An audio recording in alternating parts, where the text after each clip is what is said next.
Hi, everyone. My name is Kareen Kien, and I focused my thesis on the disconnect in technology use at home and in school. My main research question was how can implementing a 4 week intervention program teaching fourth grade students to apply their gaming and social media skills to daily educational tasks for 45 minutes twice a week affect their proficiency in technology use in the classroom? My sub questions were: how does the frequency of applying gaming skills to educational tasks impact fourth grade students' technology proficiency? And to what extent does translating social media skills improve students' ability to complete technology based educational assignments? Um, there are many rationales to this study. I am an NYC GOE teacher. I have been teaching for 4 years now in various settings: ENL, special education, general education, ICT. So, um, throughout the years, I've noticed that a lot of students were very proficient in finding different mods to a game or finishing up a level using their skills within the game that they're playing. Or students are able to use TikTok and Instagram and Twitter, and they're able to create content and videos and upload pictures.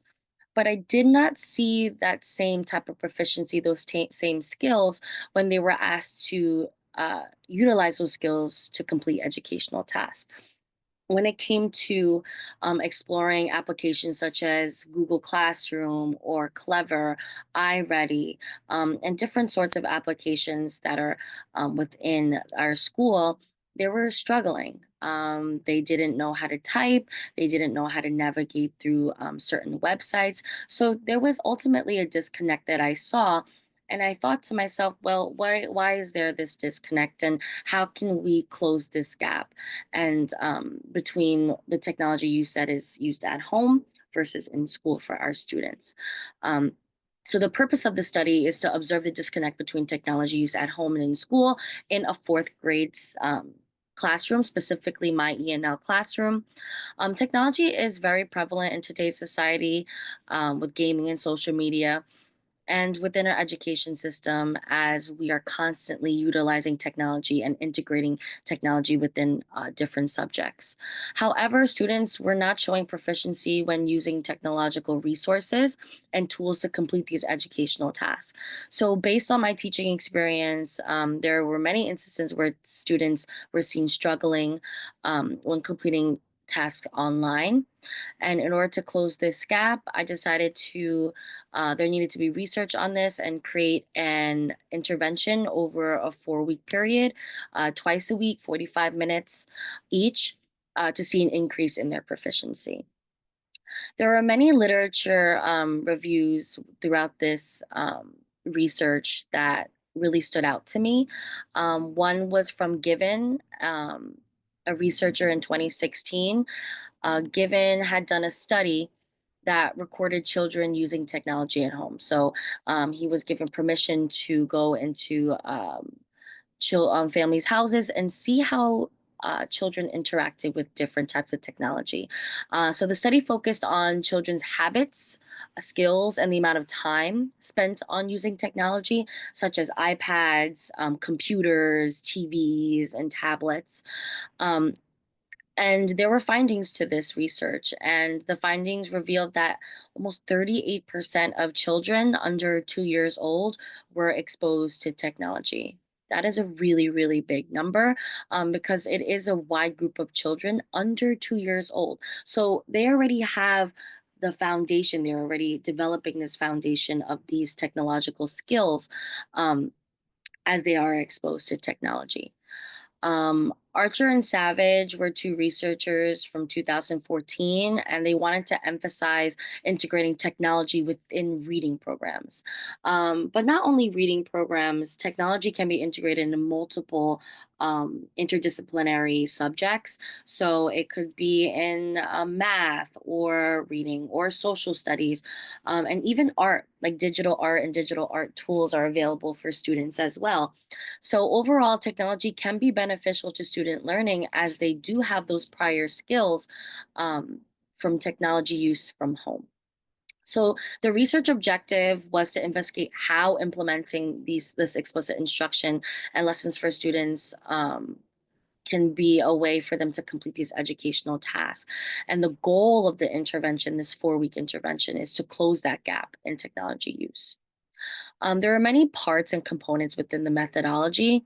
So the student's goal was to create a Google slide and Google Docs to present information on a famous person that they had researched over the break.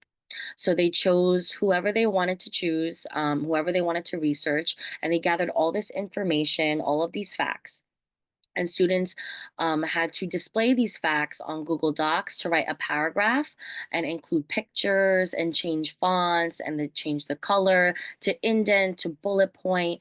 And they also had to create a Google Slides on their person. So they're able to change the slide presentation, change the background, um, and also change the fonts and add pictures and GIFs and videos. So at first, it was overwhelming for my students. As I was taking anecdotal notes, I saw that students really depended on that explicit instruction, and they also depended on their peers to ask, how do you do this? Where did you find this? Specifically in the first 2 weeks while they were using Google Docs. But after a while, they started to get used to it and they did use their gaming skills. They did use their social media skills and their skills from Google Docs that they had just gotten, that they had just used. And they applied that to a Google Slides, which is a little more complex as there are more tools and variations to that application. Um, as I had said, there were anecdotal notes taken. Over time, students were gaining more independence and autonomy into their learning within these projects. And they were relying a lot less on their peers and myself throughout the project.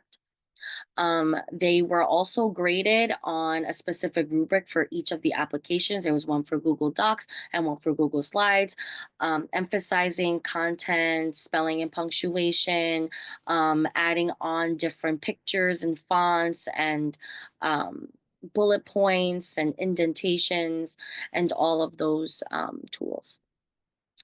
And for the conclusion, for my results and my findings, a majority of students, 55.7% strongly agreed, and 24.3% agreed that there is a difference between how they use technology at home and in school. So, overall, the surveys that they had participated in suggested that students acknowledge the different contexts of their technology use. In the teacher surveys that the teachers in the upper elementary schools had done, I had stated that 71.4% of teachers strongly agree that their students feel more comfortable using technology at home than school purposes. And that is through progress monitoring, just seeing that day to day use in technology and using those applications such as iReady and Google Classroom and Clever. But they had also expressed their concerns of the lack of sufficient time to teach students how to use technology in the classroom. So that is a very big issue. It's not that students are incapable of doing it, but we're not giving them the foundational work that is used for school. So they are able to use that prior knowledge, but being able to have that time to teach them how to use that technology is just as important. So there is a clear connection between what students and teachers believed how technology is seen in both environments. When students worked on their Google Slides and Google Doc projects, the anecdotal notes were taken, and as they progressed through the projects they were becoming more and more independent, which is what we wanted to see and the results that we wanted from this study. And in conclusion, these findings was that the intervention was successful and students were able to use their gaming, social media, and essentially their Google Doc skills in order for them to successfully use Google Workspace as a whole and to complete the educational task.